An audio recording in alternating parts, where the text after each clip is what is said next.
WISH-TV is focused on family and the community and is committed to sharing the stories of those who are making a difference every day. From the All Indiana Podcast Network and WISH-TV, this is Behind the Eight Podcast with WISH-TV's George Mallet. George Mallet here. On this edition of Behind the Eight, we have a special treat, Chief Meteorologist Ashley Brown. She is Indy-born, Indy-raised, Ball State educated, and among other credentials, she also happens to be my wife's favorite meteorologist. In a moment, Ashley Brown. What can 160 years of experience teach you about the future?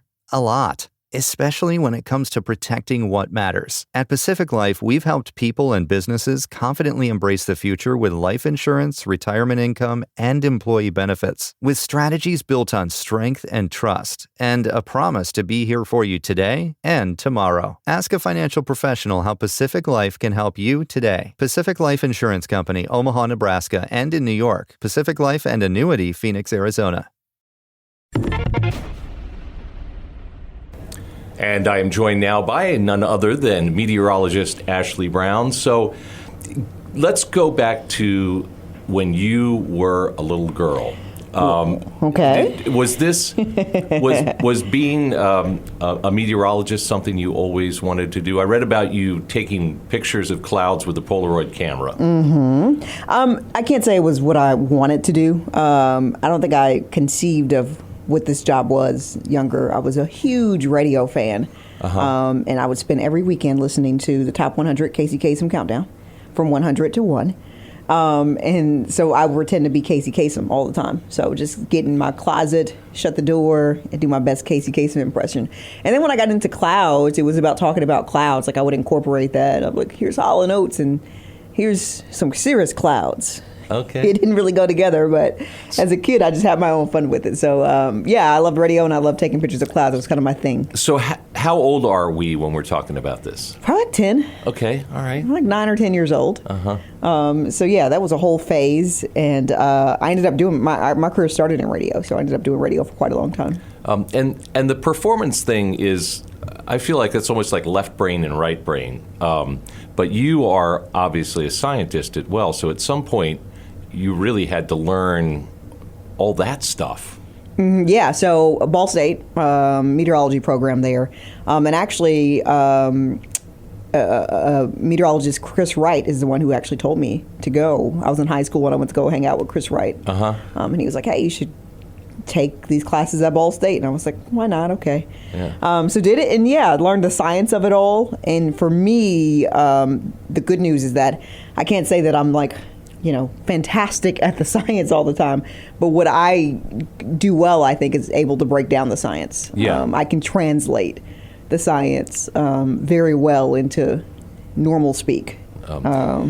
And I said this in my introduction, but I'll say it now in your presence, and that is that you are my wife's favorite meteorologist. Thank you. And that was before I started working with you at WISH-TV, because you, for that reason exactly, because you shoot straight and you're able to explain sometimes complicated things in a way that we can all understand. And is that an intangible, or is that a skill that is something you really had to work on? I think that's a skill I learned in radio. Learned it in radio, and then really got better at it as my first job was in California. As you know, Southern California, There isn't a lot of weather. So being able to have a conversation about a sunny day for 3.5 minutes really helped me to be able to break things down. Because you get into things like virga and, rain in the upper layers of the atmosphere and what that really means for people out there in the desert. So being able to explain 3.5 minutes of sunny skies really helps you to be able to, be conversational. Because I can't really, science-y only takes a few minutes. Yeah. And my questions are kind of going back and forth between performance and science, but we are unique here in central Indiana in terms of the science of weather, because it's full on, you just never know. This time of year when we're getting, like this morning I rode my bicycle and it was 28 degrees, and last week I rode my bike and it was 70 degrees. So is that part of the science in any way challenging? Yes, it is. And mostly because for us, what's been very important for us over the last, a few years, what we've learned is that it doesn't matter what season we're in, the flow and the sunshine really means more to us than anything else, right? We have noticed that we've gotten less and less snow each year. The problem with that is that we're not lacking precipitation at all. We're getting it. Yeah. We're getting it as rain. It's the temperature trend with more of a southerly flow that's bringing us warmer air. Yeah. So this is rain and not snow. So that's kind of the problem. And by the time we actually get to the point where snow is possible, we get cold enough. We have times like now to where, it's cold and we'll get snow, but we bounce back in the afternoon. So how well can snow do when you're at 28 in the morning and then the afternoon you're at 45? Well, Right. It's not going to stick. Yeah. And now I'm flipping back over to the performance part of things because how much fun, you grew up here in Indianapolis. Yes. And now you are the chief meteorologist in your hometown. I worked for about a decade in my hometown of Philadelphia, and I don't know that I fully appreciated how lucky I was at that time. Are you having a blast being here in your town doing your thing? I am. It's good to be home. It's always good to be home.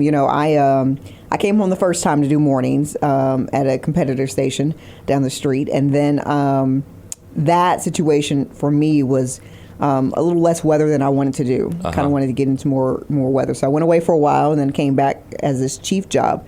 And what I love about it most is that no day is different. Every day is different, right? Right. Every day is completely different. Because I am chief now, there's other stuff, other responsibilities, but the weather part of it. It still calms me. So I've always been the kind of person to where no matter what stress is going on in my life, once I get pencil to paper and I'm forecasting, there's nothing else that matters. I can put on headphones and just zone out and just forecast and kind of just look at the numbers, look at the trends, look at the models and just kind of break that down. And that's usually like the best, these days, 45 minutes of my day because it's just kind of calming. And relaxing. And I love that about forecasting. You can think about nothing else when you're forecasting. There's nothing that can pop into your head. You have to figure out these numbers, and that's the problem at hand. And I'm a problem solver. I like it. And I could be, I don't have any empirical data to back this up, but my observation is that those of us who have worked in news, people are getting a lot of their news other places now. They're making their own choices and getting it on their phone. And I'm sure that happens a little bit in weather too, but I feel like a lot of people still turn to their favorite on-air meteorologist for the forecast. There's a trust thing. There's a likability thing. Does that add any pressure to what you do? No, I like it actually. You look at your phone, and I'll mention that in my forecast. You can look at your phone, and it'll give you numbers, but sometimes you don't know what those numbers mean. Like, if your phone will say, right now it's 40 degrees, we have a wind out of the north. What does that really mean for you, right?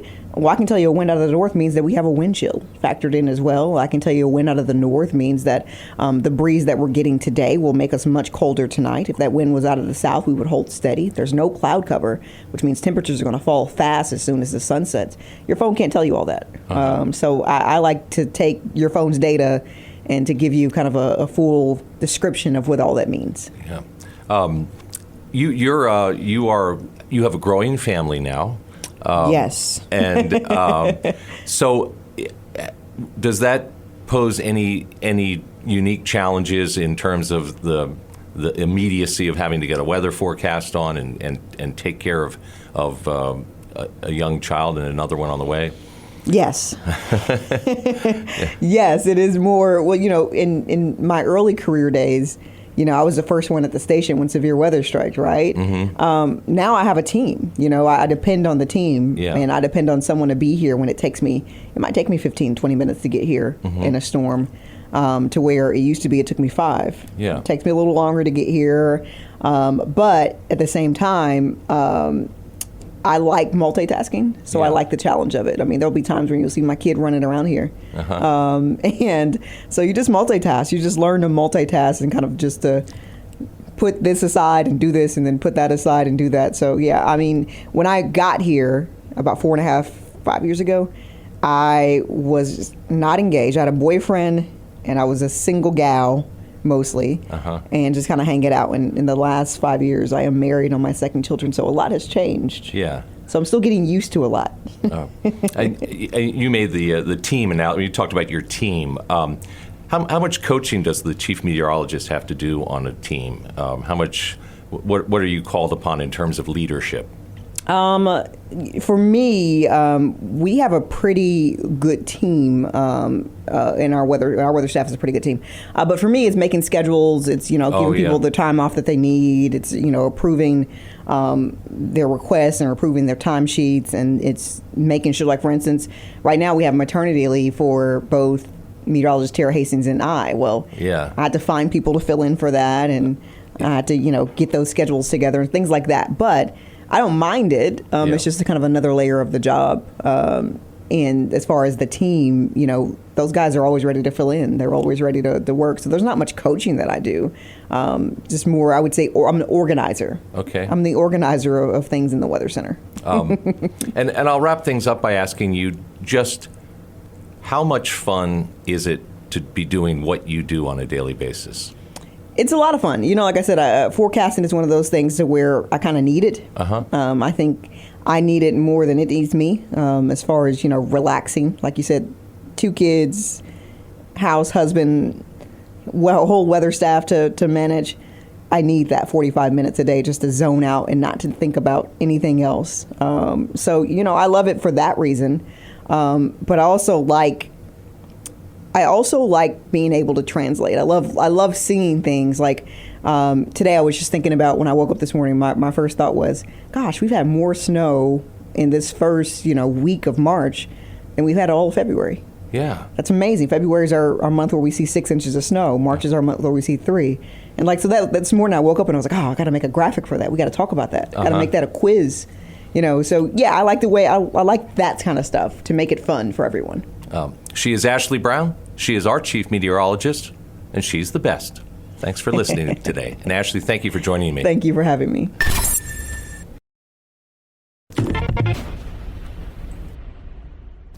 My thanks to Chief Meteorologist Ashley Brown for joining me for this edition of Behind the 8. This is George Mallet. Be sure to subscribe to this and all of the available podcasts on the All Indiana Podcast Network.